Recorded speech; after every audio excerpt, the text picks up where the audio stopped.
des cours et tribunaux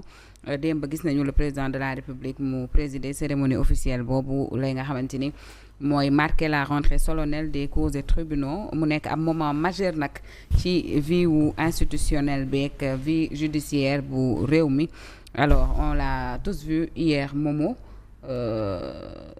rentrée ba daal cour yeeg tribunaux yi dugg nañ Diomaye def ca itam ab discours bu am solo ndax mi ngi wax ni rendre des décisions dans les délais raisonnables en toute indépendance et en toute impartialité loolu la ñuy xaar xëy na ci magistrature bi waxaat itam ni une justice numérique indépendante et plus proche des citoyens bokk na ci li ñuy xaarandi ca ñooñee nga xamante ni ñoo nekk ca tu àttekaaya. waaw xam nga cette cérémonie d'hier dafa marqué li nga xamante ni moom mooy le démarrage le début d'une année judiciaire une année judiciaire bu nga xamante ni dafa marqué dafa am ay défis yu bari yu nga xamante ni le pouvoir judiciaire war na ko relever. Le bâtonnier en a parlé, le premier président de la Cour suprême en a parlé, ñoom ñëpp moom le président de la République nga xamante ni moom mooy présider conseil supérieur de la magistrature wax na ko mooy défi yi daf ci bokk li nga xamante ni moom mooy protéger les magistrats ñoŋal seen liggéey ba décision yi nga xamante ni mën nañu ko rendre ko en toute impartialité mais aussi bu ñu ko rendre aussi ñu mën a nekk ci jàmm. Et j'ai l'habitude de dire que ñun Sénégal ñun ñëpp nous commettons le délit de kii nu tuddati de commenter les décisions judiciaires. Parce que commenter oui parce que décision judiciaire tey am na benn taxawaay bu nga xamante ne tey waruñu koo am ci décision judiciaire yi mais à chaque fois bu benn décision amee rek ñun ci plateau bi ku ci nekk dina ci wax xalaatam ku ci nekk dina d'accord bañ a d'accord et ça pour man les décisions judiciaires et ça c'est un délit sax donc loolu nag li ko waral mooy les hommes politiques ñoom ñoo fragiliser li nga xamante ni moom mooy le métier des magistrats ñoom ñoo bëgg a crétiniser li nga xamante ni moom mooy liggéeyu magistrats yi fii ci Sénégal moo tax askan wi jàpp ne magistrats yi ils ne sont pas indépendants. Je l'ai rappelé hier tey bu fekkente ne un magistrat qui a fait 30 à 35 ans de carrière nga xamante ne àddunaam yëpp ci magistrature la ko def tey mooy toog wax def conférence de presse wala mu wax li nga xamante ni moom mooy ay loi ak ay règlement parce que ci la ñuy tënku benn Momo Cissé buy jaay garab fële nga xamante ne xamul A xamul B moom mooy ñëw ne magistrat bi li mu wax dara du ci dëgg indi ay waxam waxu kooku noonu la ñuy gëm bàyyi waxu magistrat bi nga xamante ni il a passé toute sa carrière ci li nga xamante ni moom mooy magistrature et loolu noonu nag dañ ko homme politique ñoo ci jouer rôle boo xamante ni moom moo tax ñu fragiliser li nga xamante ni moom mooy la justice. beneen défi bi nga xamante ni moom moo taxaw ci seen kanam mooy numérique bi xam nga tey je prends juste un exemple muy affaire bracelet yi par exemple tey waroon nañu fexe ba maanaam bracelet yi mu accessible à tout le monde ñu fexe am au lieu d'un stock de 1000 ou bien 1500 mais ñu am un stock de plusieurs milliers de stocks yu nga xamante ne dina war a mën a tax ñu mën a désengorger li prison yi loolu benn la ñaareel ba aussi fexe ba digitaliser lépp lu nga xamante ne jëm na ci li nga xamante ni mooy administration judiciaire et le président de la Cour suprême l'a rappelé hier mooy conseil constitutionnel liggéey bi nga xamante ni mu ngi koy def ci digitalisation mooy affaire parrainage contrôle des parrainages yeeg yooyu noonu donc ñoom ñu ngi def avancé tuuti ñu ngi teg ay jalons mais dafa yéex. Il faut une justice beaucoup plus outillée. Oui, il faut beaucoup plus outillée. Je te donne un exemple basique demal bi ñuy àtte par exemple Bachir Fofana vidéo bi ñu jëlee TikTok war ko projeté pour nit ñi déglu ko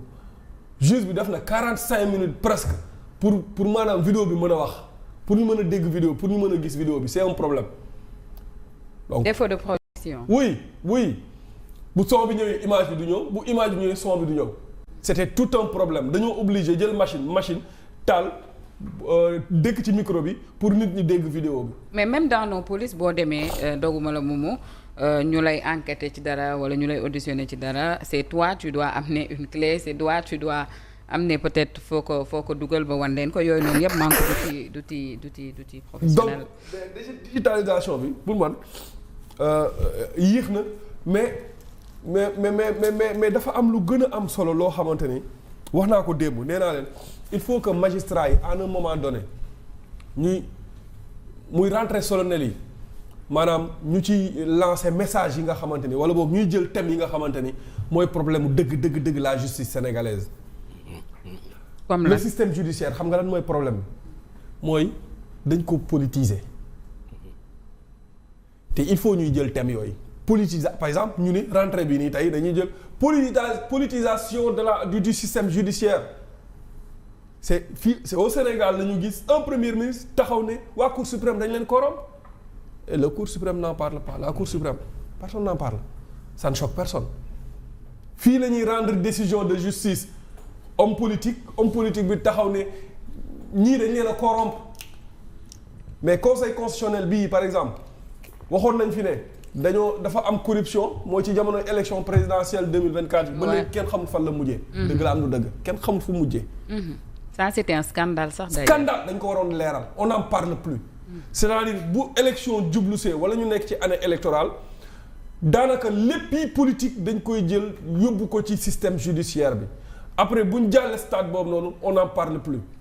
dañ koy fàtte. loolu nag au fur et à mesure ñuy dem dafay gën a fragiliser li nga xamante ni moom mooy l'appareil judiciaire et cet appareil là pour man bokk na ci lii tey stabilité réew. donc pour man dañ ko war a gën a ñoŋal. Mamadou, le président de la République engagé wu na concernant peut-être un renforcement outils yi nga xamante ni xëy na moom la ñuy soxla fële ca appareil judiciaire bi waxaan na itam bëgg nañu consolider la rigueur, la transparence et la confiance dans l'institution judiciaire, surtout au service de la stabilité institutionnelle. Je pense que aborder na les grandes lignes tout de même pour gunge magistrats yeeg juges yeeg ñoom ñooñu ñu dugg ci seen at mu bees. ñetti mbir yoo xamante ne buñ ci tënkoo rek justice dina réglé wu te nit ñi dinañ noppali ko.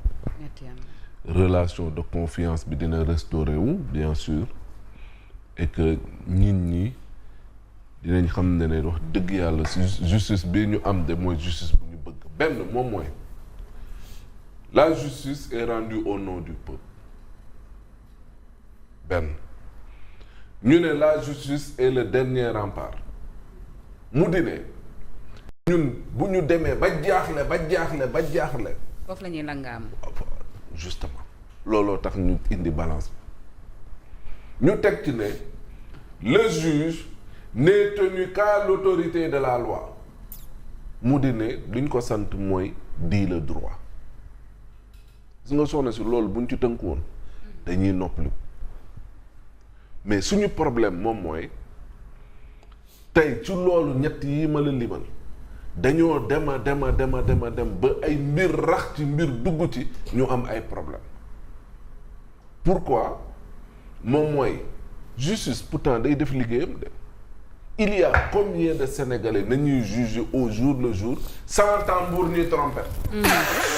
coow fu mu amee ci politiciens yi képp la et des cas beaucoup plus graves waaw xaar rek ma dikk ci politiciens yi képp la justice ñuy amee problème pourquoi il y a d'abord le cordon ombilical entre le parquet et le ministère de la justice boo xamante ne nii kenn comprendrewul procureur bi am na sañ-sañ am na doole mais bu ko autorité politique bi ne dama jàpp diw da koy dem jàpp ji waaw loolu fan la am mais loolu munoo am loolu bëgg am justice bu indépendante ak justice bu équitable soxna si loolu mooy problème bi parce que bu fekkee ne magistrat bi ci boppam mënut a xool ci cëggalu guyam xam na ne nit kat kii war naa ko topp wala waruma ko mën a topp parce que woy ministère mi ngi fii ministre bi moo ma naan demal jàpp premier ministre moo ma naan demal jàpp ma dem jàpp diw il y a problème nekkatuñu dans l'application de la loi fa ñu nekk mooy mbirum politique nañ nekk loolu moom mooy problème bi beneen bi ay mbir rax ci yoo xam ne doo comprendre et les exemples font légion kaw Farba Ngom boo ko jëlee nga ne justice bi lan moo ci xew doo comprendre yéen téye ngeen nit ci koo xam ne présomption d'innocence la